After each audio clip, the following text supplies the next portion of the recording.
World ஹிஸ்ட்ரியில் பல நிகழ்வுகள் ஒரு ஷிஃப்ட்டை கொடுக்குது. இப்போ ரீசெண்டாக நீங்கள் பார்த்தீங்கன்னா நமக்கு உலகத்தில் ஒரு ஷிஃப்ட்டை கொடுத்தது கோவிட். டோட்டல் வேர்ல்டே ஒரு நிமிஷம் நின்றுது. 2000 years பேக் ஒரு ஷிஃப்ட் நடந்தது. என்ன ஷிஃப்ட்னு நினச்சிங்கன்னா AD and BC, after death of Christ and before Christ அப்படின்னு வருது. இந்த ஷிஃப்ட்டுக்கு பின்னாடி பரலோகம் ஒரு ரகசியத்தை ரிவீல் பண்ணுது. இது நம்ம வாழ்க்கைக்கு ஒரு பேசிக் அஸ்திவாரமாக அமையுது. இப்போது எக்ஸாம்பிள், ஜீசஸ் கிரைஸ்ட் அவர் ஒரு கவர்னர் பின்னாடி நிற்கிறாரு. Governor pilot. அவர் என்ன பண்ணுறாரு, அவர் என்ன கேட்குறாரு, ஜீசஸ் எப்படி பதில் சொல்கிறாரு, அதை தாண்டி ஏன் அவரை க்ரூசிஃபை பண்ணுறாங்க. சரி, க்ரூசிஃபை பண்ணுறாங்க, பட் பரலோகம் ஒரு டைமிங்கில் அவருக்கு அடுத்த நிகழ்வாக என்ன மூவ் பண்ணுது, ரிசரக்ஷன் எப்படி நடக்குது, இந்த ரிசரக்ஷன் இல்லை இந்த உயிர் தெழுதல் அப்படின்றது நம்ம வாழ்க்கைக்கு எப்படி பொருந்தும், இது போன்ற பல ஹெவன்லி சீக்ரெட்ஸ் உள்ள அடங்கியிருக்குங்க. இதை நானும் பிரதர் எம்டி ஜெகனும் ஒரு விஷுவல் ட்ரீட்மெண்ட்டாக bible.is என்ற ஒரு தொகுப்புலேருந்து நாங்கள் வழங்குகிறோம். இதை நீங்கள் பார்க்குறது மட்டும் இல்லை, இது உங்கள் ஆவிக்குள்ள வளர்ச்சிக்கு என்ன மீன் பண்ணுது, அந்த பார்வையை மட்டும் நீங்கள் பார்க்கணுன்னு விரும்புகிறேன். தொடர்ந்து பாருங்கள், பல ரகசியங்கள் உள்ள இருக்கு. அதிகாலையிலேயே தலைமை ஆசாரியர்கள் சமூக தலைவர்களுடனும் நீதி சட்ட ஆசிரியர்களுடனும் முழு ஆலோசகரின் நீதிமன்றத்தினருடனும் ஒரு தீர்மானத்திற்கு வந்தார்கள். அதன்படி அவர்கள் இயேசுவை கட்டிக்கொண்டு போய் பிலாத்துவிடம் ஒப்படைத்தார்கள். பிலாத்து அவரிடம், நீ யூதருடைய அரசனா என்று கேட்டார். அதற்கு இயேசு, நீர் சொல்கிறபடியேதான் என்றார். தலைமை ஆசாரியர்கள் அநேக குற்றச்சாட்டுகளை அவர் மேல் சுமத்தினார்கள். எனவே பிலாத்து திரும்பவும் அவரிடம், நீ பதில் சொல்ல மாட்டாயோ, பார் எத்தனை குற்றச்சாட்டுகளை அவர்கள் உன்மேல் சுமத்துகிறார்கள் என்றார். இயேசுவோ பதில் எதுவும் சொல்லவில்லை. அதனால் பிலாத்து வியப்படைந்தார். பண்டிகை காலத்தில் மக்கள் விடுதலை செய்யும்படி கேட்கும் ஒரு கைதியை ஆளுநர்கள் விடுதலை செய்வது வழக்கமாயிருந்தது. அந்நாட்களில் சில கிளர்ச்சிக்காரர்களுடன் பரபாஸ் என்னும் பெயருடைய ஒருவனும் சிறையில் அடைத்து வைக்கப்பட்டிருந்தார். இவர்கள் கிளர்ச்சி ஏற்படுத்தி கொலையும் செய்திருந்தார்கள். மக்கள் கூடி பிலாத்துவிடம் வழக்கமாக செய்து வந்தது போல் இம்முறையும் தங்களுக்கு ஒருவனை விடுவிக்கும்படி கேட்டுக்கொண்டார்கள். அப்பொழுது பிலாத்து அவர்களை பார்த்து, யூதருடைய அரசனை நான் விடுதலையாக்க வேண்டும் என்று நீங்கள் விரும்புகிறீர்களா என்று கேட்டார். தலைமை ஆசாரியர்கள் பொறாமையின் காரணமாக இயேசுவை தன்னிடம் ஒப்படைத்திருக்கிறார்கள் என்பதை அவன் அறிந்திருந்தான். ஆனால் தலைமை ஆசாரியர்களோ பரபாசையே பிலாத்து விடுதலை செய்ய வேண்டும் என்று அவனை கேட்கச் சொல்லி கூடியிருந்த மக்களை தூண்டிவிட்டார்கள். எனவே பிலாத்து அவர்களிடம், அப்படியானால் நீங்கள் யூதருடைய அரசன் என்று சொல்லுகிற இவனுக்கு நான் என்ன செய்ய வேண்டும் என்று கேட்டார். அவர்களோ, அவனை சிலுவையில் அறையும் என்று சத்தமிட்டார்கள். பிலாத்து அவர்களை பார்த்து, ஏன், அவன் என்ன குற்றம் செய்தான் என்று கேட்டார். ஆனால் அவர்களோ, அவனை சிலுவையில் அறையும் என்று இன்னும் அதிகமாய் சத்தமிட்டார்கள். பிலாத்து கூடியிருந்த மக்களை திருப்தி செய்ய விரும்பி பரபாசை அவர்களுக்கு விடுதலை செய்தான். இயேசுவையோ அவன் சவுக்கால் அடிப்பித்து சிலுவையில் அறையும்படிக்கு ஒப்புக் கொடுத்தான்.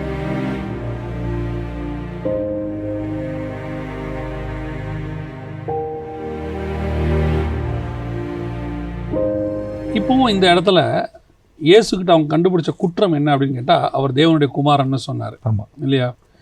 இது மத ரீதியான பிரச்சனையா, அரசியல் ரீதியான பிரச்சனையா? இது மத ரீதியான பிரச்சனை, ஒரு ரிலீஜியஸ் கான்செப்ட். அவங்க பைபிளுக்கும் அவங்களுடைய வேதத்துக்கு உட்பட்ட ஒரு சம்பவம். லாக்கு ஒன்றும் இங்கே லோக்கல் லாக்கு இதில் ரோமன்ஸ்க்கு அகேன்ஸ்டாக ஒன்றுமே இல்லை. ஏன் பிலாத்துக்கிட்ட கூட்டிகிட்டு போனாங்க இல்லையா? பல இடத்துல பவுலை கூட்டிகிட்டு போகிறாங்க. ஆமாம்.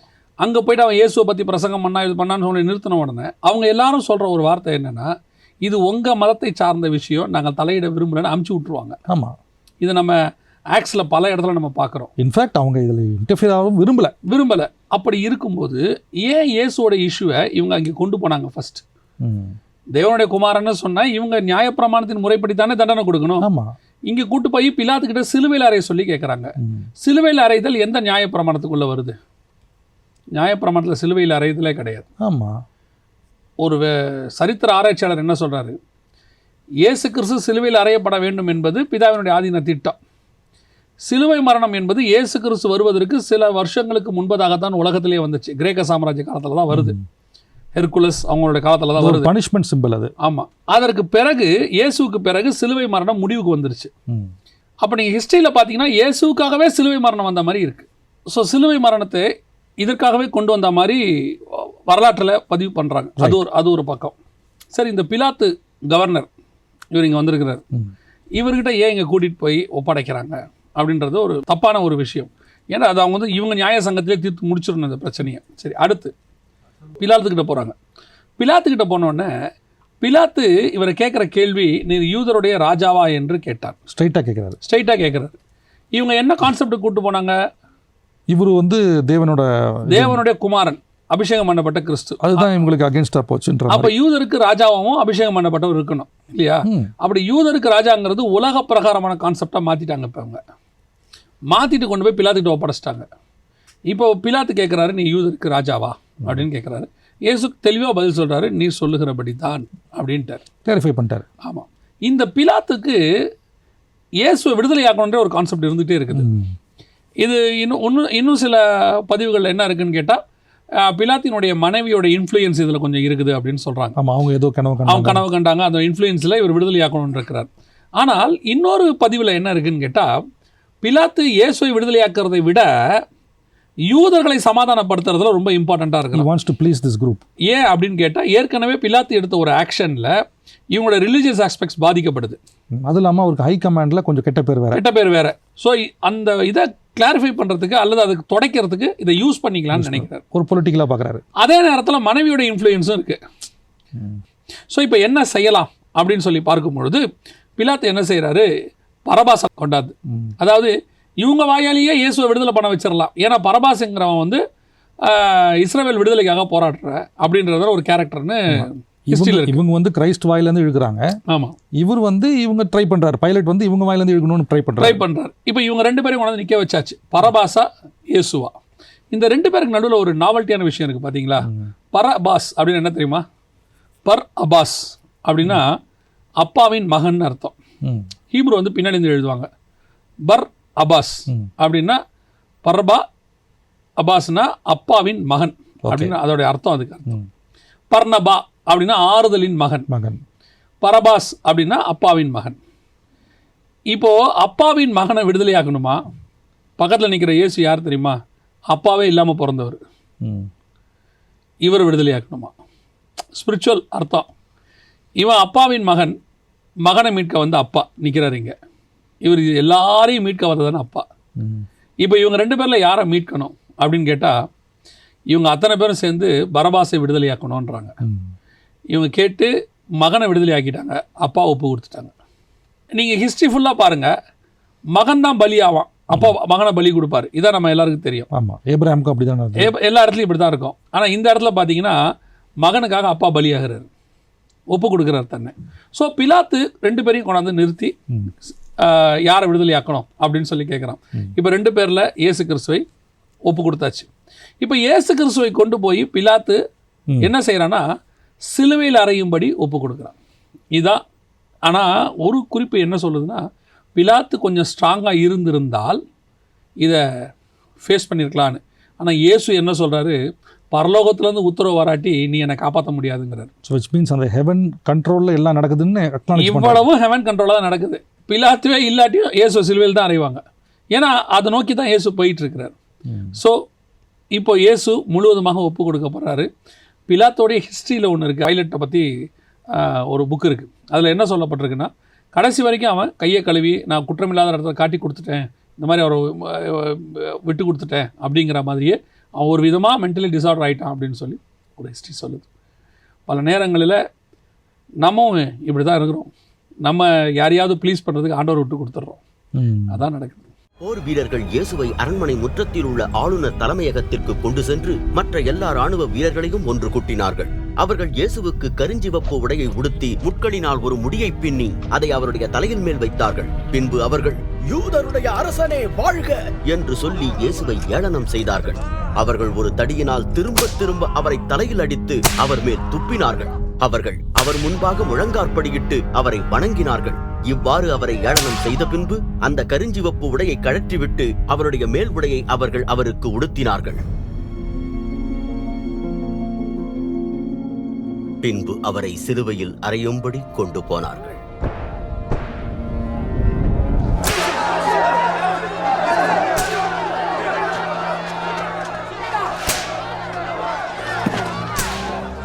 போகும் வழியில் சிரேனே ஊரைச் சேர்ந்த சீமோன் என்னும் ஒரு மனிதன் நாட்டுப்புறத்தில் இருந்து வந்து அவனும் அவ்வழியாய் போய்க் கொண்டிருந்தான். இந்த சீமோன் அலெக்சாந்தருக்கும் ரூபுவுக்கும் தகப்பன். அவனை சிலுவையை தூக்கிச் செல்லும்படி ராணுவ வீரர் வற்புறுத்தினார்கள்.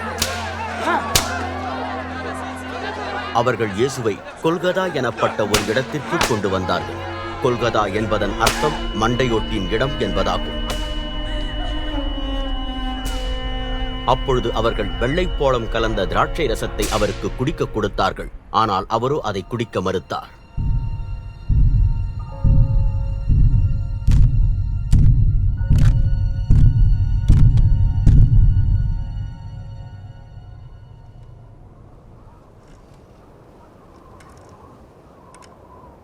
பின்பு அவர்கள் அவரை சிலுவையில் அறைந்தார்கள். அவருடைய உடைகளையோ தங்களுக்குள் பங்கிட்டுக் கொண்டார்கள். உடையில் எதை யார் எடுத்துக் கொள்வது என்று தீர்மானிப்பதற்காக சீட்டு போட்டார்கள். அவர்கள் அவரை சிலுவையில் அறைந்தபோது காலை 9 மணியாயிருந்தது. அவருக்கு எதிராக சிலுவையில் யூதரின் அரசன் என்ற குற்றச்சாட்டு எழுதப்பட்டிருந்தது. அவர்கள் அவருடன் 2 கள்வர்களை, ஒருவனை வலது பக்கத்திலும் மற்றவனை இடது பக்கத்திலுமாக சிலுவைகளில் அறைந்தார்கள். அவர் குற்றவாளிகளுடன் கணக்கிடப்பட்டார் என்ற வேத வசனம் இதன் மூலமாய் நிறைவேறிற்று. அவ்வழியாய் கடந்து சென்றவர்கள் ஏளனம் செய்தார்கள். அவர்கள் தங்கள் தலைகளை ஏளனமாய் அசைத்து, ஆலயத்தை அழித்து அதை 3 நாட்களில் கட்டுகிறவன் நீதானே, சிலுவையிலிருந்து இறங்கி வந்து உன்னையே காப்பாற்றிக்கொள் என்றார்கள். அவ்விதமாகவே தலைமை ஆசாரியர்களும் நீதி சட்ட ஆசிரியர்களும் ஒருவரோடொருவர் அவரை குறித்து ஏளனமாய் பேசினார்கள். அவர்கள், இவன் மற்றவர்களை ரட்சித்தான், தன்னையோ காப்பாற்றிக் கொள்ள முடியாதிருக்கிறான். இஸ்ரவேலின் அரசனான இந்த கிறிஸ்து இப்பொழுது சிலுவையில் இருந்து இறங்கி வரட்டும், அப்பொழுது அதைக் கண்டு நாங்கள் விசுவாசிப்போம் என்றார்கள். அவருடனே சிலுவையில் அறையப்பட்டவர்களும் கூட அவரை ஏளனம் செய்தார்கள்.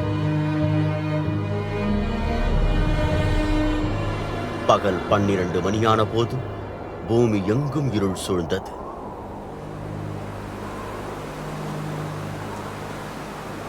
அது மாலை 3 மணி வரை நீடித்திருந்தது.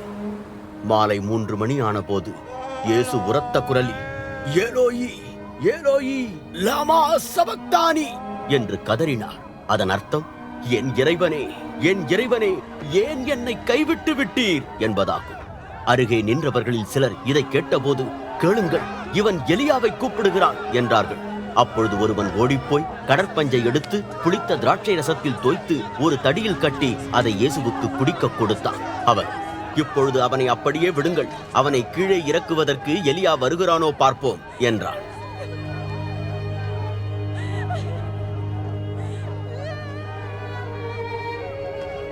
அப்பொழுது இயேசு சத்தமிட்டு கதறி தனது கடைசி மூச்சை விட்டார்.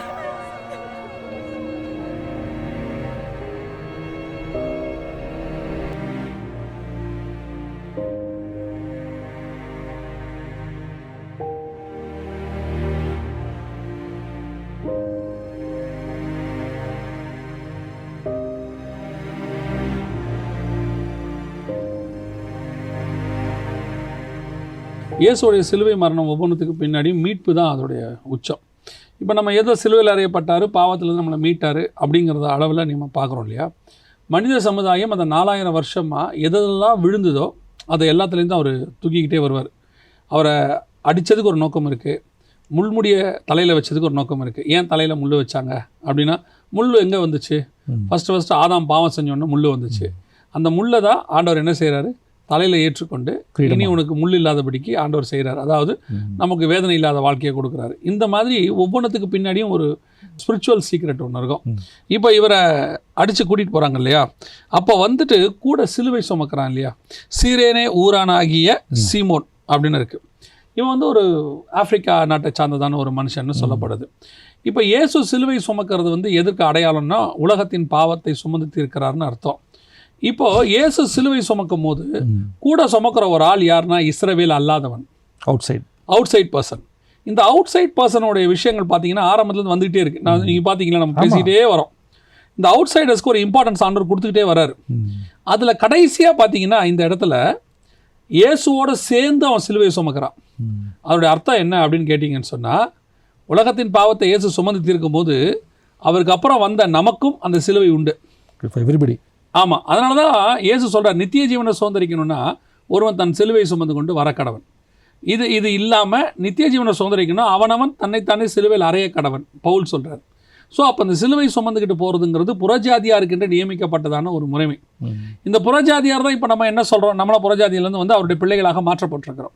இன்றைக்கி நாம் என்ன சொல்கிறோம் அப்படின்னு கேட்டால், நம்ம ஐஸ்வர்யாக்கும்படி அவர் தரித்திரர் ஆனார். அந்த வசனத்தை நல்லா வாசிச்சு பாருங்கள். ஸ்பிரிச்சுவல் ஐஸ்வர்யத்தை பற்றி அங்கே பேசப்பட்டிருக்கு. ஆமாம். அப்போ நாம் சிலுவை சுமக்க வேண்டியது என்பது கட்டாயமாக்கப்பட்டதான ஒரு மிக முக்கியமானது. சிலுவைனா நம்ம இப்போ எல்லாருமே தூக்கிட்டு சிலுவையை போகிறதில்ல. சிலுவை என்பது ஐடியாலஜி, நமக்குள்ளே இருக்கக்கூடியதான நம்ம தொலைக்க வேண்டிய பாவங்கள், சாகடிக்க வேண்டிய மாம்சங்கள், இச்சைகள் என்னென்ன இருக்குதோ, மாம்ச கிரியைகள் எல்லாத்தையும் தொலைச்சிட்டு அதை சிலுவையில் அறைய வேண்டும் என்பதற்கான அடையாளம். இது இவர் யார் கேட்டிங்கன்னா, புறஜாதியராகிய நமக்கு நியமிக்கப்பட்டிருக்கிறதான மிக முக்கியமான ஒரு விஷயம். அடுத்து இயேசு கிறிஸ்து சிலுவையில் அறைந்த போது அவரோடு கூட இருந்தான கல்லர்களுடைய விஷயம். 2 கல்லர்கள் இருந்தாங்க, நம்ம எல்லாருக்கும் தெரியும் இல்லையா? ஆக்சுவலாக வரும்போது 2 பேருமே தூஷிக்கிறாங்க. அதில் ஒருவன் வந்து இயேசுவை ஏற்றுக்கொள்கிறான், ஒருவன் மரிச்சு போகிறான். ஆண்டவர் அக்செப்ட் பண்ணிக்கிறான், நீர் வரும்போது நம்முடைய ராஜ்யத்தில். இந்த 2 கல்லனில் ஒரு கல்லன் இது எதற்கான அடையாளம்னு கேட்டிங்கன்னா, யோசேப்பு நீங்கள் பார்த்துருப்பீங்க, ஜெயிலில் 2 பேர் இருப்பாங்க. அதில் ஒருத்தன் பார்த்தீங்கன்னு சொன்னால் செத்து போவான், ஒருத்தன் திருப்பியும் மீட்கப்படுவான். அவன் யோசேப்பு கூடவே அரண்மனைக்கு வந்துடுவான். இயேசு சொல்வார், இன்று நீ என்னோடு கூட பரதீசியில் இருப்பாய்பார். அப்போ யோசேப்பை 20 வெள்ளிக்காசுக்கு விற்றாங்க, இயேசுவை 30 வெள்ளிக்காசுக்கு விற்றாங்க. முதல்ல யோசேப்பை சொந்த சகோதரர் தான் அடித்தாங்க, அதுக்கப்புறமா அவரை கொண்டு போயிட்டு இஸ்மவேலர் கையில் ஒப்பு கொடுத்தாங்க. இயேசுவையும் முதல்ல யூதர்கள் தான் அடித்தாங்க, அதுக்கு பிறகுமா இஸ்ரவேல். இப்படி இந்த யோசேப்புக்கும் இயேசுவுக்குமான தொடர்பு நிறையா இருக்கும். இந்த கல்லர்களை பற்றின ப்ராஃபஸி அங்கே இருக்கும். இவங்க 2 பேரும் அதில் ஒருவன் மீட்கொள்ளப்படுவான், ஒருவன் கைவிடப்படுவான். 2 பேர் இருப்பார்கள், ஒருவன் எடுத்துக்கொள்ளப்படுவான், ஒருவன் கைவிடப்படுவான்றதுக்கு ஒரு அடையாளமாக இந்த இடத்துல சொல்லப்படுது. இதில் கடைசியாக 36வது வசனத்தில் ஒருவன் ஓடி வந்து கடற்காரனை காடியிலே தோய்த்து அதை ஒரு கோலில் மாட்டி அவருக்கு குடிக்க கொடுத்து, பொருங்கள், எலியா இவனை இறக்க வருவானா என்று பார்ப்போம் என்று சொன்னாங்க. ஆக்சுவலாக இந்த கடற்காலானை ஏன் குடிக்க கொடுத்தாங்க, கசப்பான காடி ஏன் குடிக்க கொடுத்தாங்க அப்படின்னா, இந்த கசப்பு என்பது நமக்கு பாவம் செய்த பிறகு வந்ததான ஒரு விஷயம். தேவன் உண்டாக்கின எதுலேயுமே கசப்பு இல்லை. ஆரம்பத்தில் ஆண்டவர் உண்டாக்கும் போது பார்வைக்கு இன்பமும் புசிப்புக்கு ஏற்றதும் அப்படி தான் இருந்துச்சு. ஸோ இது ஒரு வகையான உபத்திரவத்தினுடைய உச்சம். இதை ஏற்றுக்கொண்டு இயேசு எல்லாவற்றையும் சுமந்து தீர்த்தார், எல்லா கசப்பையும் எடுத்துட்டார் நம்ம வாழ்க்கையில் அப்படிங்கிறதுக்கான அடையாளம். இது எலிசாவும் செய்வார். அந்த கசப்பு அந்த தேசத்தினுடைய தண்ணீரை மாற்றுவார், எரிகும்னு சொல்லுவோம். ஸோ இதுக்கும் அதுக்கும் நிறையா கனெக்ஷன்ஸ் இருக்குது. இயேசு கடைசியாக ஜீவனை விடும்போது மனுஷன் அது வரைக்கும் செய்த மாம்ச பிரகாரமான எல்லாவற்றுக்குமான மீட்புமாக இயேசு மரித்தார். இதுதான் மனித சமுதாயத்தையே உலகத்தையே மீட்க வந்த மகா பெரிய பிளான் முடிவுக்கு வந்துச்சு. இயேசு சக்ஸஸ்ஃபுல்லாக முடிச்சிட்டார். இதோடு கூட நமக்கு ஹெவனுக்கான ஒரு ஓப்பன் கிடைக்குது. நம்ம அதை அடுத்த கிளிப்பில் இதை பற்றி நம்ம தெளிவாக பார்க்கலாம். நம்ம அவ்வேளையில் ஆலயத்தின் திரைச்சீலை மேலிருந்து கீழ்வரைக்கும் 2ஆக கிழிந்தது. இயேசுவுக்கு முன்பாக அங்கு நின்று கொண்டிருந்த 100க்கு அதிபதி அவர் எப்படி இறந்தார் என்பதை கண்டான். அப்பொழுது அவன், நிச்சயமாகவே இந்த மனிதன் இறைவனுடைய மகனேதான் என்றார். சில மகளிர் தூரத்தில் நின்று அதை பார்த்து கொண்டிருந்தார்கள். அவர்களுள் மகதலேனா மரியாளும், சின்ன யாக்கோபு, யோசே என்பவர்களின் தாயாகிய மரியாளும் சலோமியும் இருந்தார்கள். இயேசு கலிலேயாவில் இருந்தபோது இந்த பெண்கள் அவரை பின்பற்றி அவருடைய தேவைகளை கவனித்தவர்கள். அவரோடு எருசலேமுக்கு வந்திருந்த வேறு அநேகம் பெண்களும் கூட அங்கிருந்தார்கள். அந்த நாள் ஓய்வு நாளுக்கு முந்தின நாளான ஆயத்த நாளாயிருந்தது. மாலை வேளையான போது அரிமத்தியா ஊரைச் சேர்ந்தவனும் நீதிமன்றத்தின் முக்கிய அங்கத்தவனுமான யோசேப்பு துணிச்சலுடன் பிலாத்துவிடம் போய் இயேசுவின் உடலை தரும்படி கேட்டான். இவன் இறைவனின் அரசுக்காக காத்துக் கொண்டிருந்த ஒருவன். இயேசு அதற்குள்ளாகவே இறந்து விட்டார் என கேட்ட பிலாத்து வியப்படைந்தான். அவன் 100க்கு அதிபதியை கூப்பிட்டு, இயேசு இறந்து விட்டாரா என்று கேட்டான். 100க்கு அதிபதியிடமிருந்து அதை உறுதி செய்து கொண்ட பின் அவன் இயேசுவின் உடலை யோசேப்பிடம் கையளித்தான். எனவே யோசேப்பு மென்பட்டு துணியை கொண்டு வந்து அந்த உடலை கீழே இறக்கி அதை அந்த துணியினால் சுற்றினான். பின்பு அதை கற்பாறையில் வெட்டப்பட்டிருந்த ஒரு கல்லறையில் வைத்து அதன் நுழைவாயிலில் ஒரு கல்லை புரட்டி மூடினான். மகதலேனா மரியாளும் யோசேயின் தாயாகிய மரியாளும் அவர் கிடத்தப்பட்ட இடத்தை கண்டார்கள்.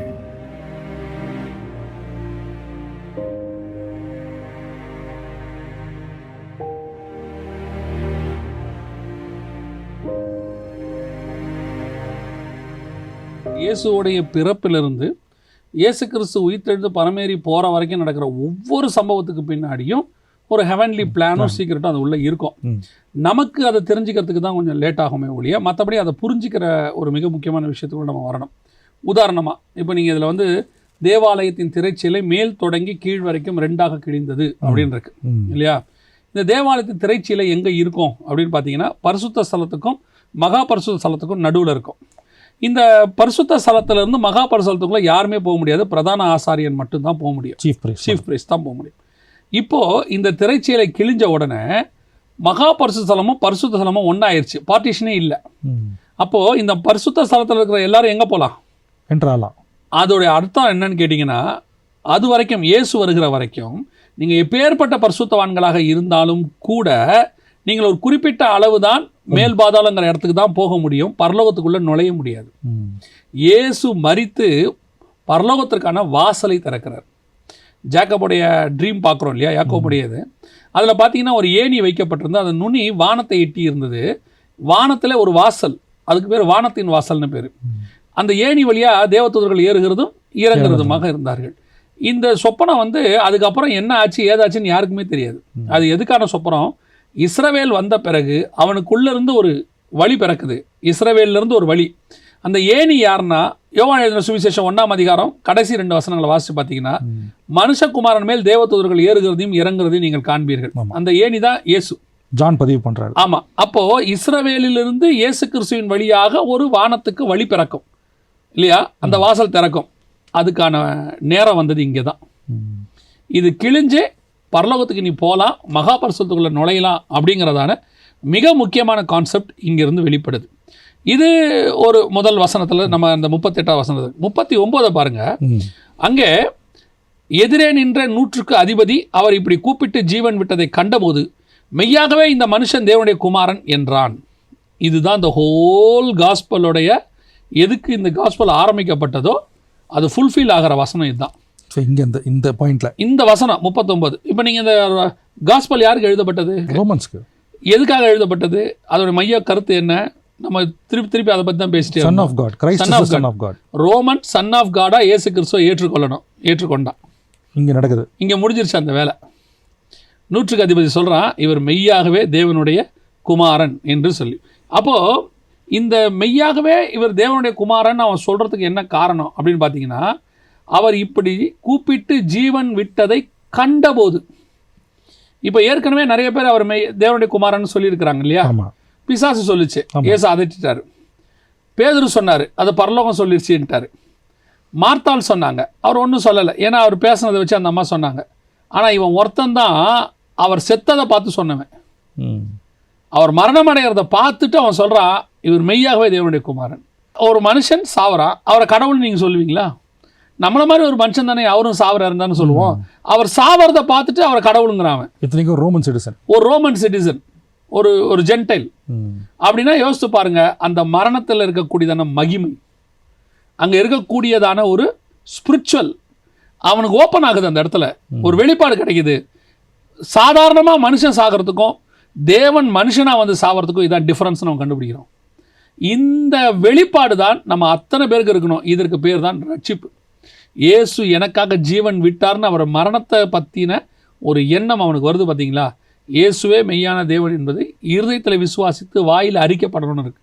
அதான் ரட்சிப்பு இங்கே வருது அவனுக்கு. அது ஸோ 100க்கு அதிபதி இந்த ஹோல் காஸ்பலுடைய மிக முக்கியமான ஒரு விஷயம் இங்கே இருக்குது. அடுத்தபடியாக இன்னொரு விஷயம் என்ன அப்படின்னு கேட்டிங்க சொன்னால், இயேசு கிறிஸ்துனுடைய கல்லறை. இன்னைய வரைக்கும் நமக்கு இருக்கிற மிக முக்கியமான சாட்சிகளில் அதுவும் ஒன்று, ஒரு மேஜர் சாட்சி. ஆனால் அந்த கல்லறையை பார்த்தீங்கன்னு சொன்னால், அரிமத்திய ஊரானும் தேவனுடைய ராஜ்யம் வர காத்திருந்தவனுமாகிய யோசேப்பு என்பவன் அப்படின்னு வாங்கி வைக்கிறான். அவன் தான் அந்த கல்லறையில் வாங்கி வைக்கிறான்னு வச்சுக்கோங்களேன். இந்த கல்லறை நீங்கள் நல்லா கவனிச்சு பாருங்கள். ஆபிரகாம் கானானுக்குள்ளே போனோன்னு வாங்கினது ஃபஸ்ட்டு கல்லறை. காசு கொடுத்தா விலை கொடுத்து வாங்கினார். அதான் ஃபஸ்ட்டு கல்லறை. இதான் லாஸ்ட்டு கல்லறை. இதுக்கப்புறம் நமக்கு மரணம் கிடையாது. ஆவிக்குரிய விதத்தில் சொல்கிறேன், நமக்கு அதுக்கப்புறம் மரணமே கிடையாது. ஆபிரகாம் ஏன் ஃபஸ்ட்டு கல்லறை வாங்கினார்னா, அங்கே மரிக்கிறவர்கள் ஒரு நாள் உயிரோடு கூட எழுந்திருப்பார்கள். கடைசியாக இயேசு உயிரோடு கூட எழுந்தார். இனி கல்லறைக்கு வேலையே கிடையாது. இதுக்கப்புறம்லாம் நம்ம எந்த கல்லறை கட்டினாலும் பிரயோஜனமும் கிடையாது. ஏன்னா நம்ம ஆத்மா எங்கே போயிடும்? பாரடைஸ்குள்ளே நுழைஞ்சிடும். ஸோ அதை பற்றின விஷயம்தான் இங்கே இருக்குது. இயேசு தான் லாஸ்ட்டு கல்லறை, ஆபிரகாம் வாங்கினது தான் முதல் கல்லறை. ஓய்வு நாள் முடிவடைந்த போது மகதலேனா மரியாளும் யாக்கோபின் தாயாகிய மரியாளும் சலோமியும் இயேசுவின் உடலுக்கு வாசனை தைலம் பூசும்படி நறுமணப் பொருட்களை வாங்கினார்கள். வாரத்தின் முதலாம் நாள் அதிகாலையிலேயே பொழுது விடிகையில் அவர்கள் கல்லறையை நோக்கி போனார்கள். கல்லறையின் வாயிலில் இருக்கும் கல்லை யார் நமக்காக புரட்டித் தள்ளுவான் என்று அவர்கள் ஒருவரோடொருவர் பேசிக் கொண்டார்கள். ஆனால் அவர்கள் வந்து பார்த்தபோதோ மிகவும் பெரிதான அந்த கல் புரட்டி தள்ளப்பட்டிருப்பதைக் கண்டார்கள். அவர்கள் கல்லறைக்குள்ளே போன போது வெள்ளை உடை உடுத்திய ஒரு இளைஞன் வலது பக்கத்தில் உட்கார்ந்திருப்பதை அவர்கள் கண்டு பயந்தார்கள். அப்பொழுது அவன் அவர்களிடம், பயப்பட வேண்டாம், சிலுவையில் அறையப்பட்ட நாசரேத்தைச் சேர்ந்த இயேசுவை நீங்கள் தேடுகிறீர்கள். ஆனால் அவரோ உயிர்த்தெழுந்து விட்டார். அவர் இங்கு இல்லை. அவரை கிடத்திய இடத்தை பாருங்கள். நீங்கள் போய் அவருடைய சீடர்களுக்கும் பேதுருவுக்கும் சொல்லுங்கள், அவர் உங்களுக்கு சொன்னது போலவே உங்களுக்கு முன்பாகவே கலிலேயாவுக்கு போகிறார். நீங்களும் அவரை அங்கே காண்பீர்கள் என்று சொல்லுங்கள் என்றார். அவர்கள் நடுக்கத்துடனும் திகைப்புடனும் வெளியே வந்து கல்லறையை விட்டு ஓடிப்போனார்கள். அவர்கள் பயந்ததினால் ஒருவருக்குமே ஒன்றும் சொல்லவில்லை.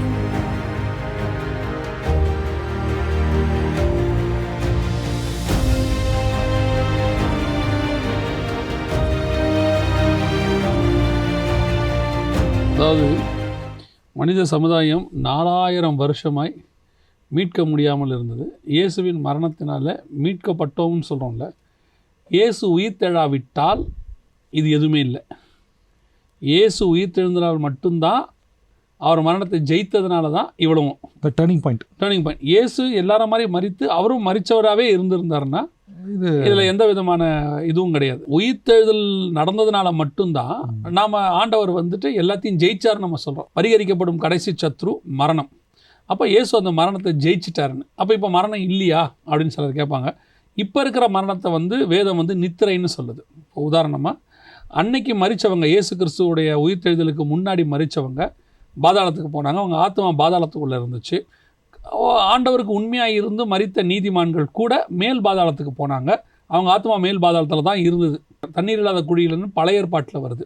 அப்படி வரும்போது இங்கே இயேசு கிறிஸ்துனுடைய மீட்பு, இந்த ரிசரக்ஷன், அதுதான் அவர்களையுமே அங்கேருந்து பேரடைஸ் கூப்பிட்டு போகுது.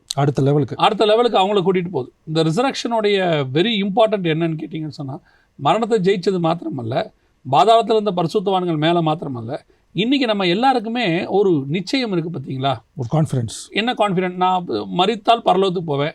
இப்போ நம்ம கூட இருக்கிறவங்க மரித்தா பரலோகத்தில் இருக்கிறாங்கன்னு நம்ம சொல்கிறோம்ல. நீங்கள் எடுத்து பாருங்கள், இயேசு கிறிஸ்துவின் மரணத்துக்கு முன்னாடி வரைக்கும் பாருங்கள், பழைய ஏற்பாட்டு பரிசுத்தவான்களே பாருங்கள், யாருமே நான் பரலோகத்துக்கு போகிறேன்னு பேச மாட்டாங்க. நான் சொல்றது புரியுதா?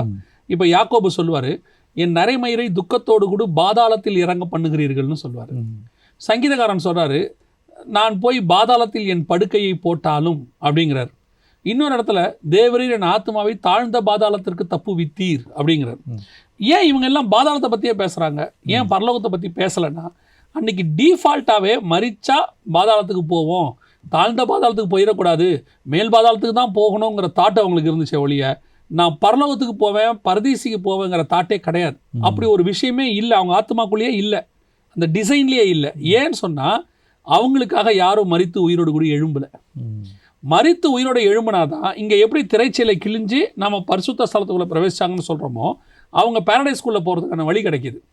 அப்போ அந்த இயேசு கிறிஸ்துடைய உயிர்த்தெழுதல் தான் இத்தனைக்கும் காரணமாக இருக்குது. உயிர்த்தெழுதல் இல்லாவிட்டால் நீங்கள் எப்பேற்பட்ட பரிசுத்தவனாக இருந்தாலும், என் பிரியமான புருஷனாகிய தானியேலே, தாவீதை என் இருதயத்துக்கு ஏற்றவனாய் கண்டேன், மோசே என் வீட்டில் எங்கும் உண்மை உள்ளவன், நீங்கள் யாரை வேணாலும் சொல்லிக்கோங்க, அத்தனை பேரும் மேல் பாதாளத்தில் தான் இருப்பான். யாருக்கும் அந்த பேரடைஸ்க்கு வழி இல்லை. அந்த பேரடைஸ்க்கு வழி திறந்தது இயேசுவோடைய ரிசரக்ஷனில் தான். ஸோ இயேசு கிறிஸ்துவானவர் உயிர் தெழுந்து அதற்கான வழியை ஆயத்தம் பண்ணி அங்கே கொண்டு போனார். நம்பர் 1. நம்பர் 2, இப்போ இயேசு கிறிஸ்துவோடைய அந்த டேக்கு வருவோம், இங்கே நடக்கிற சம்பவத்துக்கு வருவோம். நான் அந்த சம்பவத்தை வாசிக்கும் போது எனக்கு ரொம்ப ஆச்சரியப்பட்ட ஒரு விஷயம், லாசருடைய கல்லறையை போய் இவர் உயிர்த்தெழ பண்ண போகிறார் இல்லையா? ஆமாம். உயிர்த்தெழும் போது அவர் சொல்கிற வார்த்தை என்னென்னா, கல்லை புரட்டி போடுங்களும்பார். ஆமாம் இல்லையா? ஆமாம். ஏன் அந்த கல்லை புரட்டி போடணும்? உயிரோடு கூட எழுப்புறவரே அந்த கல்லை தள்ளாமா இல்லையா? தள்ளிருக்கலாம். அதுவே ஒரு பெரிய மிராக்கிள் தானேங்க. கல்லு தானா போச்சு. ஆமாம்.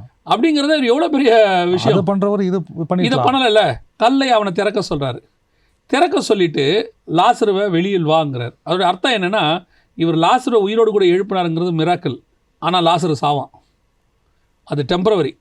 லாசர் இன்னொரு தடவை கண்டிப்பாக சாவான். இன்னைக்கு லாசர் செத்துட்டார்.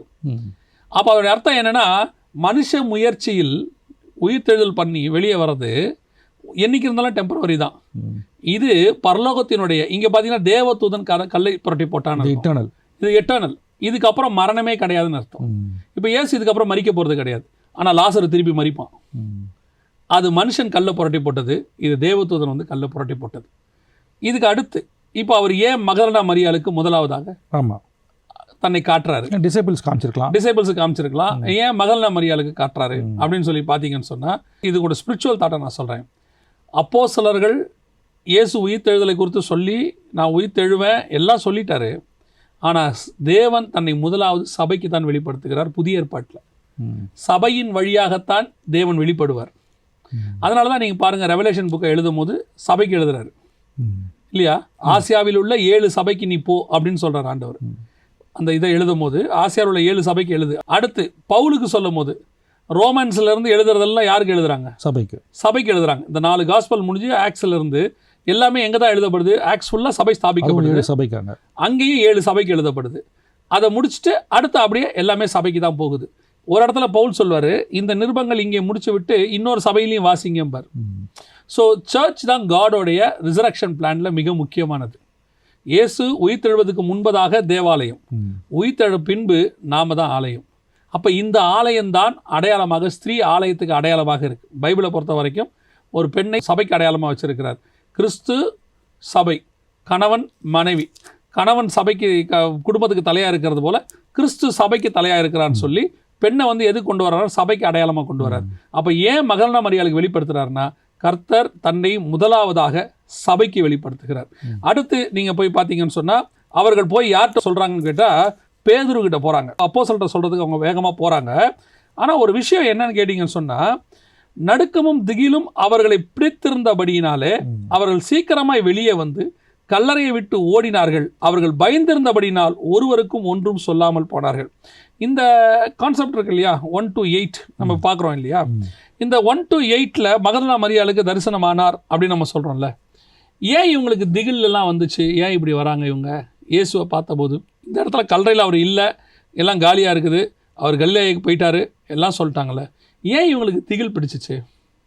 ஏன் இந்த காரியம் வந்துச்சு அப்படின்னா, நம்ம ஏற்கனவே ஒரு விஷயம் பேசணும், ஞாபகம் இருக்குதா அவங்களுக்கு? மறுரூப மலையில் இவங்க சொல்லும் போது அவங்க தூங்கிட்டாங்கன்னு சொல்லி. இயேசு கிறிஸ்து மரித்தார்ல, இந்த 3 நாளில் உயிரோடு எழும்புறங்கிற விசுவாசுடன் காத்திருந்தா இந்த விஷயத்தை அந்த இவங்ககிட்ட சொல்லியிருக்கணும். அவங்க சொல்லியிருந்தால் இவங்க எதிர்பார்ப்போட காத்திருப்பாங்களோடைய பயந்துருக்க மாட்டாங்க. நம்ம பயப்படக்கூடாதுன்றதுக்கு தான் முன்னாடியே சொல்கிறார். ஒவ்வொரு இடத்துலையும் இயேசு சொல்வார், நான் உங்களுக்கு முன்பே சொல்லவில்லையா, நான் உங்களுக்கு முன்பே சொல்லவில்லையா பாரு. இந்த முன்பே சொன்னதை நம்ம மிஸ் பண்ணாதான் பின்னாடி பயப்படுவோம். சொன்னது மட்டும் இல்லை, அதை காமிக்கிறார். இப்போவும் சரி, தேவன் நமக்கு தேவையான வாக்கு தத்தங்களை முன்பதாகவே சொல்கிறார்.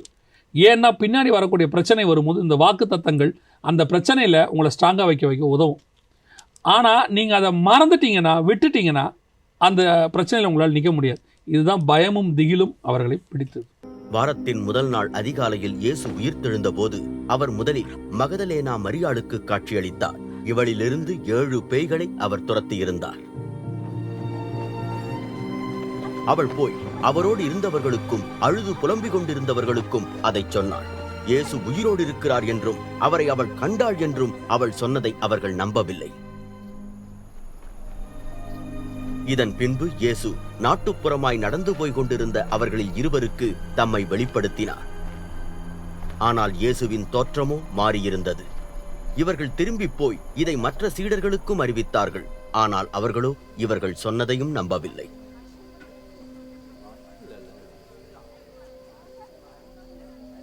பின்பு சீடர்கள் 11 பேரும் சாப்பிட்டுக் கொண்டிருக்கும் போது இயேசு அவர்களுக்கு காட்சியளித்தார்.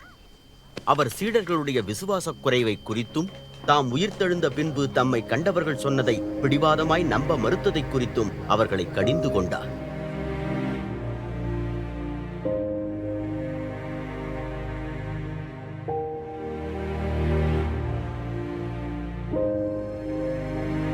இது நம்ம இப்போ பார்க்குறது வந்து 9வது வசனத்திலிருந்து 14வது வசனம் வரைக்கும். எனக்கு இந்த வசனத்தில் பார்த்தபோது ரொம்ப ஆச்சரியமான ஒரு விஷயம். நம்ம போன கிளிப்பில் பேசின மாதிரியே சீஷர்கள் கையில் ஏற்கனவே தான் செய்ய போகிற எல்லாத்தையும் அனௌன்ஸ் பண்ணிட்டார். ரிவீல் பண்ணிட்டு அனௌன்ஸ் பண்ணி நான் என்னென்ன செய்ய போகிறேன், எப்படி இருக்க போகிறேன் எல்லாத்தையும் சொல்லிவிட்டு, இது மட்டும் இல்லாமல் சீஷர்களுடைய எண்டில் என்ன நடக்கும் எல்லாத்தையுமே கூட சொல்லிட்டாரு. ஆனால் இந்த இடத்துல நல்லா கவனிங்க, மகதலேனா மரியாளுக்கு முதல் தரிசனமானார். அந்த செய்தியை அவள் போய் அறிவித்தால், அவர் உயிரோடு இருக்கிறார் என்றும் அவளுக்கு காணப்பட்டார் என்றும் அவர்கள் கேட்டபோது நம்பவில்லை.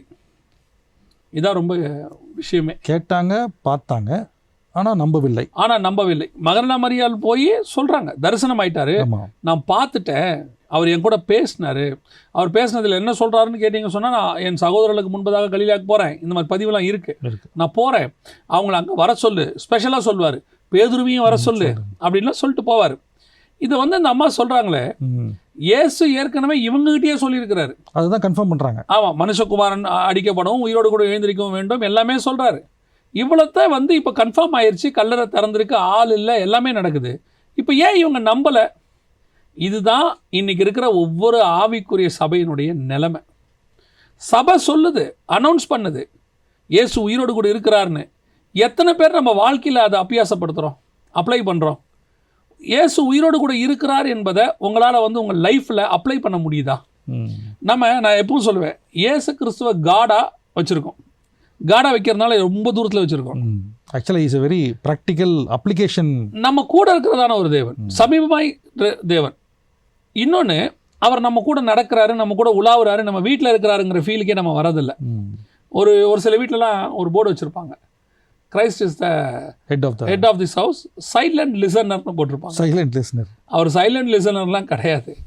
நீங்கள் கேட்டால் பதில் சொல்கிற லிசனர் அவர். He replies to your questions. ஆமாம், எல்லாத்துக்கும் ரிப்ளை பண்ணுவார். நீங்கள் துக்கமாக இருக்கும்போது ஆறுதல் படுத்துறவர். அவர் எப்படி silent listener? He comforts us. அப்போ இயேசு கிறிஸ்து உயிரோடு கூட இருக்கிறார் என்பதை நீங்கள் முதல்ல நம்பணும். நம்பணும்.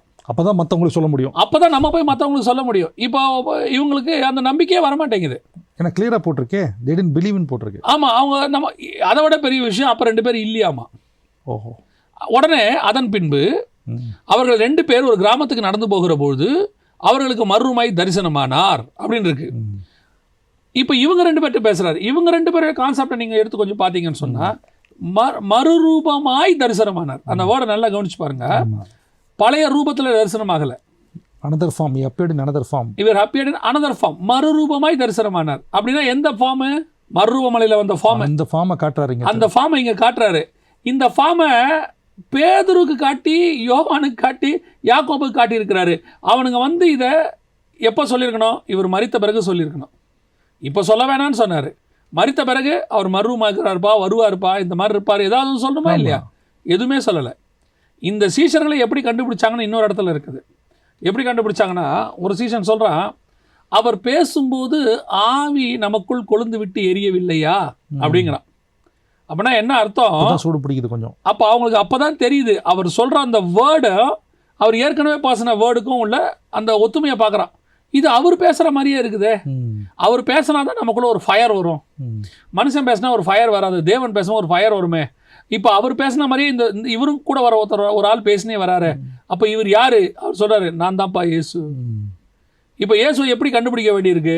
வசனத்தை வச்சு கண்டுபிடிக்க வேண்டியிருக்கு. இப்போ அவர் சொல்றாரு. இப்போ இன்னொரு விஷயம் பாருங்க, இவங்க போய் அதை சொல்றாங்க. சொன்ன உடனே அவர்களையும் அவர்கள் நம்பவில்லை. நான் உயிரோட எழுந்துட்டேன்னு சொல்றாரு, அவன் நம்ப மாட்டேங்கிறான். சொல்லிட்டேன்னு மட்டும் இல்லை, வராரு. ஒரு சாட்சிக்கு 2 சாட்சியில் ப்ரூஃப் பண்றாரு. இவ்வளோ நுணுக்கங்கள் இருக்கு இந்த பகுதியில்.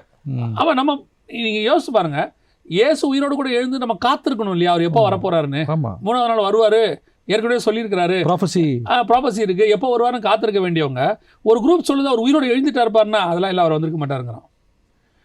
இப்போ ஃபர்ஸ்ட் சொன்னது மகதலேனா மரியாள். நீங்கள் அந்த அம்மாவோட நீங்கள் நம்ப வேண்டாம்னு வச்சுக்கோங்க. என்ன கேட்டால் இந்த 2 சீஷரை விட அந்த அம்மாவை தான் அதிகம் நம்பணும். என்ன காரணம்னு கேட்டிங்கன்னா, அந்த அம்மா எப்பத்துலேருந்து இயேசுக்கு பின்னாடி வராங்கன்னா, லூக்கா 8:2 சொல்லுது, கலிலேயாவிலிருந்து அவரை பின்பற்றி வந்ததான மகதலேனா மரியாள். அங்கேருந்தே வராங்க. கலிலேயா தான் அவருடைய ஃபர்ஸ்ட் மினிஸ்ட்ரி. மத்திய 4ஆம் அதிகாரத்தில் இருக்கு.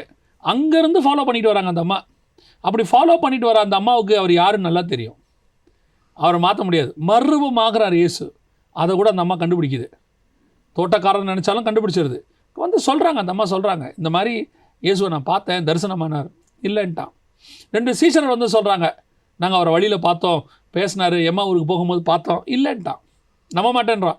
இப்போ அடுத்து இயேசு வர்றார், அடுத்த வசனம் 14வது வசனத்தில், அதன் பின்பு 11 போஜன பந்தி இருக்கையில் அவர்களுக்கு அவர் தரிசனமாகி உயிர்த்தெழுந்திருந்த தம்மை கண்டவர்களை அவர்கள் நம்பாமற் போன நிமித்தமும் அவருடைய அவிசுவாசத்தை குறித்தும் இருதய கடினத்தை குறித்தும் அவர்களை கடிந்து கொண்டார்னு இருக்கு.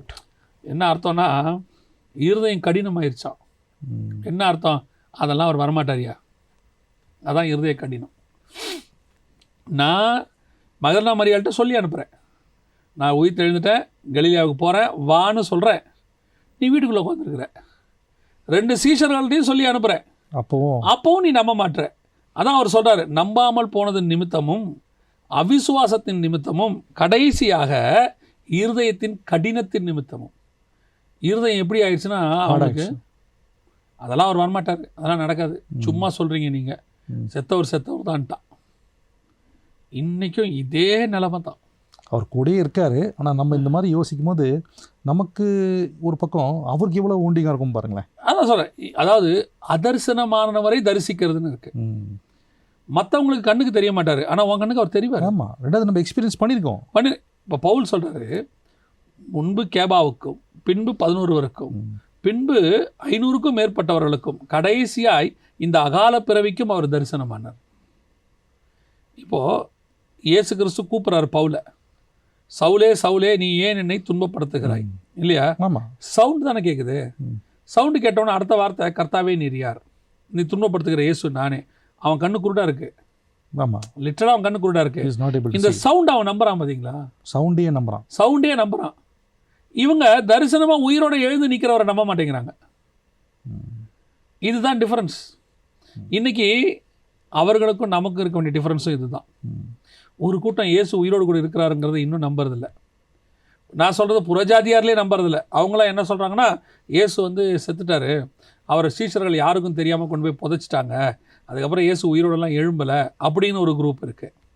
இன்னொரு குரூப் என்ன சொல்லுதுன்னா, இயேசு சாகவே இல்லை, அவரை சிலுவையில் அடையும் போது யூதாஸும் அவரை மாதிரியே இருந்தான், அந்த சீஷர்கள்லாம் சேர்த்து யூதாஸை அடித்து இயேசுவை காப்பாற்றி கூப்பிட்டு போயிட்டாங்க, அவர் அதுக்கப்புறம் வேறு ஊரில் போய் வயசாகி செத்துட்டாரு அப்படின்னு ஒரு குரூப் இருக்குது.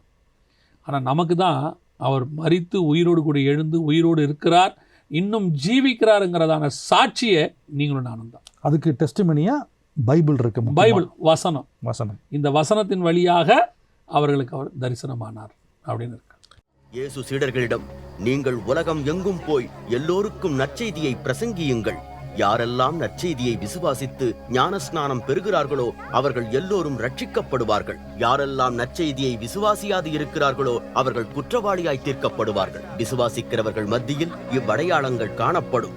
எனது பெயரில் அவர்கள் பேய்களை துரத்துவார்கள், அவர்கள் புதிய மொழிகளில் பேசுவார்கள், அவர்கள் பாம்புகளை கூட தங்கள் கைகளினால் பிடித்து தூக்குவார்கள், சாக வைக்கக்கூடிய நஞ்சை குடித்தாலும் அது அவர்களுக்கு கேடு விளைவிக்காது, அவர்கள் நோயாளிகள் மேல் தங்கள் கைகளை வைப்பார்கள், அப்பொழுது அவர்கள் சுகமடைவார்கள் என்றார். கர்த்தராகிய இயேசு அவர்களுடன் பேசி முடித்த பின்பு அவர் பரலோகத்திற்குள் எடுத்துக் கொள்ளப்பட்டு இறைவனுடைய வலது பக்கத்தில் உட்கார்ந்தார்.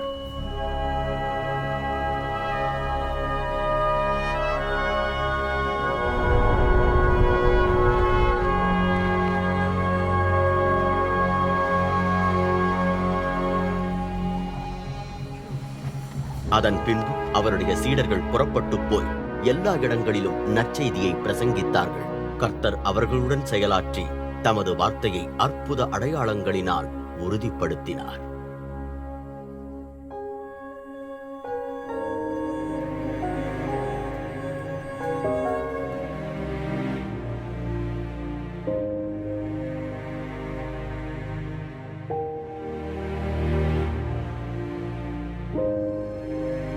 இந்த எண்டிங் கிளிப்பும் இந்த ப்ரோக்ராமுடைய எண்டிங்கும் ஒன்றா வந்திருக்கு. ஸோ நம்ம சில காரியங்களை ஓவராலாக இவங்களுக்கு சொல்லிவிட்டு கடைசியாக ஜோம் பண்ணி இதை முடிக்கலாம் அப்படின்னு நான் விரும்புகிறேன். அதில் குறிப்பாக 15வது வசனத்துலேருந்து 20வது வசனம் வரைக்கும் நடக்கிற சம்பவங்களை தான் நம்ம பார்க்குறோம். மிக முக்கியமாக இது என்னுடைய பர்சனல் ஒப்பீனியன். 15லேருந்து 20 வரைக்கும் என்னன்னு கேட்டால் ரொம்ப ஆக்ஷனாக அர்ஜெண்ட்டாக இருக்கும் இந்த விஷயம். பார்த்திங்கன்னா மற்ற காஸ்பல்ஸில் இதுக்கப்புறம் உள்ள விஷயங்களை எலாபரேட்டாக மேபி 2 சாப்டராக கூட இருக்கும் சில காஸ்பலில் பார்த்தீங்கன்னு சொன்னால். ஆனால் இந்த காஸ்பலில் கிட்டத்தட்ட ஒரு 6 வசனத்துக்குள்ளே அவர் முடிச்சிட்டார். ஒரு ஒரு முக்கியமான விஷயத்தை அழகாக சொல்லி முடிக்கிறார். 6 வசனத்துக்குள்ள நம்ம சில நேரத்தில் இந்த சப்ஜெக்ட் எழுதும்போது ஹிண்ட் எழுதுவோம்ல, அந்த லெட்டரில் மொத்தமாக என்ன இருக்குதுங்கிறத ஒரே பேராகிராஃபில் சொல்லியிருப்போம்ல, அந்த மாதிரி ஒரு ஒரு மிக முக்கியமான சில விஷயங்களை இங்கே சொல்கிறார். அதில் ஃபஸ்ட்டு அவர் சொல்கிறது go and preach gospel to the சர்வ சிருஷ்டிக்கும் சுவிசேஷத்தை பிரசங்கிங்கள். த காஸ்பல் ஃபஸ்ட்டு காஸ்பல் இருக்குது. இந்த காஸ்பல் ஒவ்வொருத்தர் மேல் விழுந்த கடமை. எல்லாருமே காஸ்பல் சொல்லணும். விசுவாசிகளுக்கு இன்றைக்கி என்னென்னா, நம்ம ஆண்டவரை ஏற்றுக்கொண்டால் போதும்னு அவங்க நினைக்கிறாங்க. It's not a request. It's not request, it's an order. இன்னும் சொல்ல போனால் பவுல் சொல்கிறாரு என்மேல் விழுந்த கடமை அப்படிங்கிறாரு. அது டிஃபால்ட்டாக என் கூட இருக்கிற ஒரு விஷயம் அது. ஸோ உங்களோட ரட்சிப்பினுடைய இன்னொரு அங்கம் தான் சுவிசேஷம் சொல்லுதல்.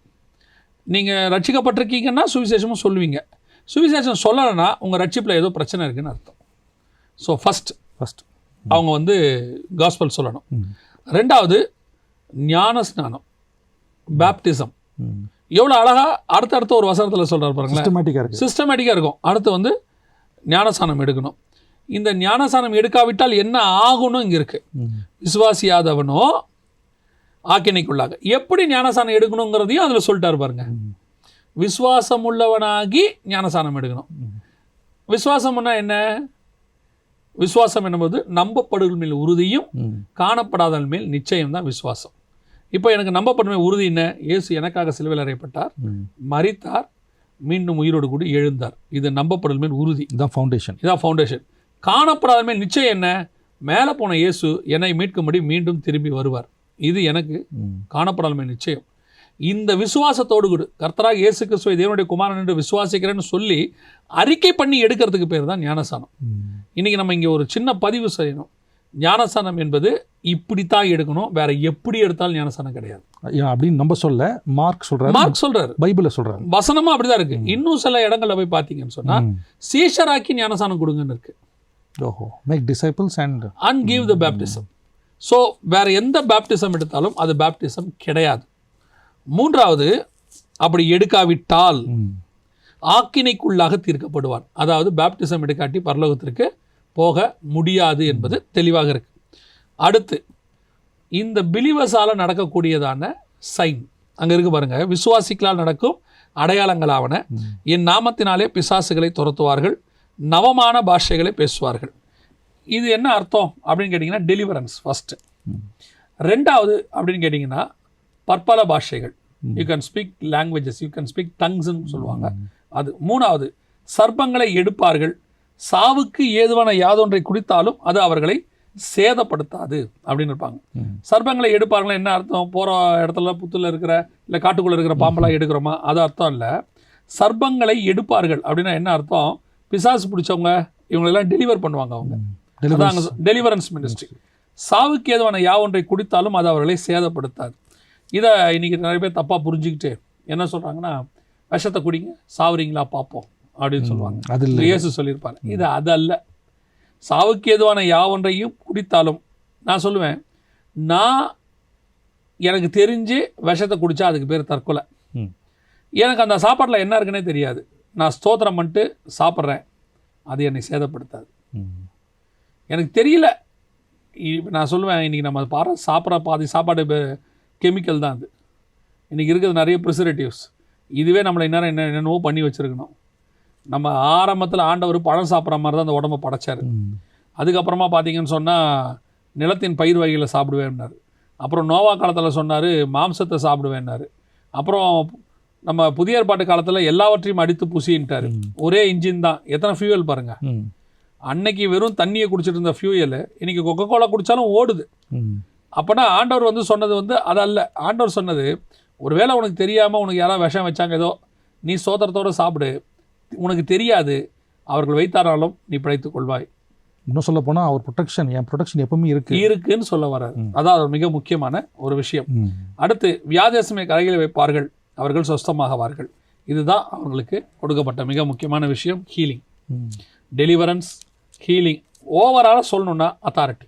இன்னும் சொல்ல போனால் எல்லாம் ஒரு அசெட்டே கொடுத்துருக்காரு.